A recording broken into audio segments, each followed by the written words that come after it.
So, just to catch people up for this conversation, very quickly, Virginia is choosing a new governor, lieutenant governor, and attorney general this fall. So, before we get into the dynamics of the race itself, Pete, if you could provide us some context for what this election represents as far as the hopes and dreams of both parties nationally going forward, like how significant is this race as a bellwether for what 2026 could look like, or even 2028? So often people consider it a bellwether. I think a lot of the issue is, and the reason why people's inclination is to consider it a bellwether is probably a couple things. One is sometimes national themes end up becoming part of the campaign. So if national themes become part of the campaign, then it gives you an idea of how those themes might play out. I think in this one too, there are some national themes at play.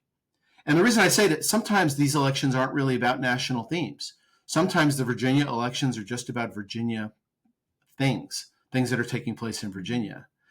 And if that's true, then it's only about whether, in the sense of whether there happens to be an indication of what's going to happen with turnout. But in this case, there's some national themes that are being used. In other words, Trump is part of the debate. And so that gives you a sense of how that might play out. Well, maybe one clue as to how local, statewide this is versus national is to look at the candidates and themselves and what each of them brings to the table.